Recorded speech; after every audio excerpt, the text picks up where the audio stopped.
Hello दोस्तों। आज हम पढ़ेंगे प्रतिवृत्ति क्रिया के बारे में। तो देखते हैं प्रतिवृत्ति क्रिया क्या होती है। किसी उद्दीपन के प्रति तेज व अचानक की गई अनुक्रिया प्रतिवर्ती क्रिया कहलाती है। कहने का मतलब यह है कि कोई भी यदि अपने पास में कोई उद्दीपन होता है अपने शरीर से संबंधित, तो तुरंत अपने उस पर जो क्रिया करते हैं वही क्या कर लेती है, प्रतिवर्ती क्रिया होती है। अपन अब इनके उदाहरणों की बात करें तो उदाहरण देखते हैं।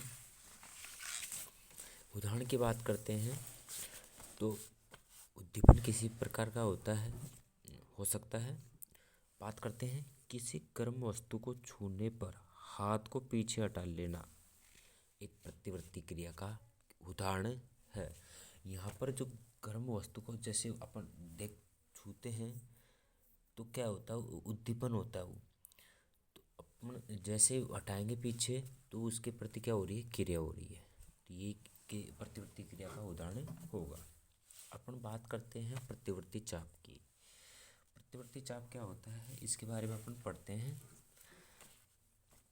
प्रतिवर्ती क्रिया के दौरान विद्युत आवेश जिस पथ या रास्ते पर चलते हैं उसे प्रतिवर्ती चाप कहते हैं। कहने का मतलब ये होगा कि यदि प्रतिवर्ती क्रिया में जो उद्दीपन उत्पन्न हुए हैं वो विद्युत आवेग की सूचनाएं मस्तिष्क तक जाती है और मस्तिष्क से फिर वापस आती है, उस अंग तक आती है, प्रभावित अंग तक। ठीक है, तो यह विद्युत आवेश जिस पथ में गमन करते हैं या चलते हैं उसी पथ को अपन कहते हैं प्रतिवर्ती चाप। अब हम इनके पूरी प्रतिवर्ती क्रिया की चाप को अपन एक रेखा चित्र में समझने का प्रयास करते हैं। उद्दीपन है, उद्दीपन किस प्रकार का, गर्म का है, ऊष्मा है। ठीक है, अपन जैसे ही अपने शरीर पे कोई से भी भाग पर ऊष्मा या गर्माहट वस्तु आती है संपर्क में, तो अपन अपन उससे पीछे खींचते हैं हाथ को या जो भी अंग होता है उसको। तो इसमें देखते हैं अपन कैसे किस प्रकार से रेखा चित्र के माध्यम से अपन सरल भाषा में समझ पा सकते हैं। उद्दीपन मतलब कहने का मतलब है ऊष्मा। ये कहाँ पहुँचती है, ग्राह्य अंग। अब ग्राह्य अंग कौन सी होती है, त्वचा होती है ऊष्मा के लिए। ये जरूरी नहीं है कि उद्दीपन ऊष्मा का हो, उद्दीपन ध्वनि भी हो सकती है, तो उसके लिए ग्राह्य अंग अपने कान होंगे। तो इसी प्रकार से अपने जो ग्राह्य अंग होते हैं अपन ने पढ़ लिया पीछे। ठीक है, तो आगे देखते हैं। इससे त्वचा के बाद में जाती है, ये त्वचा इन सूचनाओं को विद्युत आवेग के द्वारा कहाँ पहुँचाती है, मेरुरज्जु भाग में पहुँचाती है। अब ये मेरुरज्जु पर यहाँ पर सूचनाएं जो प्राप्त हुई है उसमें क्या होता है, संसाधित होती है, उनमें विश्लेषण होता है और विश्लेषण होने के बाद में ये मेरुरज्जु जो पेशियाँ होती है, ये जो कार्य करने वाले जो अंग होते हैं उनको सूचना पहुंचाती है, जिससे क्या होती है, अनुक्रिया होती है और अपना जो भी अंग ऊष्मा के संपर्क में आया उसको अपन पीछे खींच लेते हैं। तो यह है प्रतिवर्ती क्रिया का जो चाप है वो का मानचित्र कह सकते हो आप इसको। इसके बारे में इस प्रकार से शॉर्ट में समझा रखा है। अपन बात करेंगे अब अनुक्रिया। जो अनुक्रिया होती है बेसिकली तीन प्रकार की होती है, ऐच्छिक, अनैच्छिक और प्रतिवर्ती अनुक्रिया। तो अपन सबसे पहले बात करेंगे ऐच्छिक। नाम से स्पष्ट हो रहा है कि ऐच्छिक का मतलब अपनी इच्छा के अनुसार होने वाली क्रियाएं ऐच्छिक क्रिया कहलाती है। तो इसको देखते हैं। इस प्रकार की अनुक्रिया मस्तिष्क द्वारा नियंत्रण होती है। कहने का मतलब है कि जो ऐच्छिक क्रियाएं होती है वो अग्र मस्तिष्क द्वारा नियंत्रित होती है। जैसे उदाहरण की बात करें तो अपन बोलना, लिखना, ये जो भी अपनी इच्छा के अनुसार जो क्रियाएं होती है उन्हें अपन ऐच्छिक क्रिया कहते हैं। और भी इनके उदाहरण हो सकते हैं जैसे खेलना, कूदना, दौड़ना, बोलना, सीखना।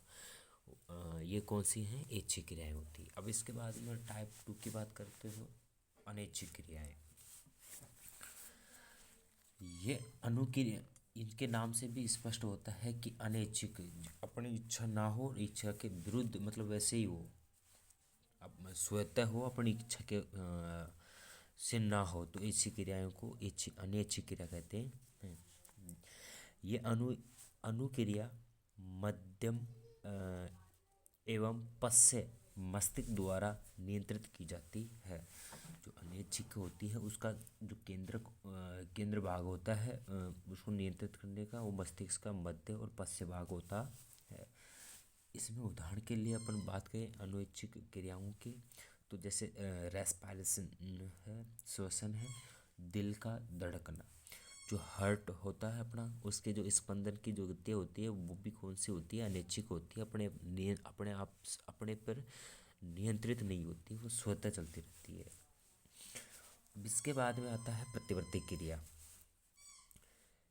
प्रतिवर्ती क्रिया के जस्ट अभी पढ़ा है अपन ने, एक बार वापस से देख लेते हैं।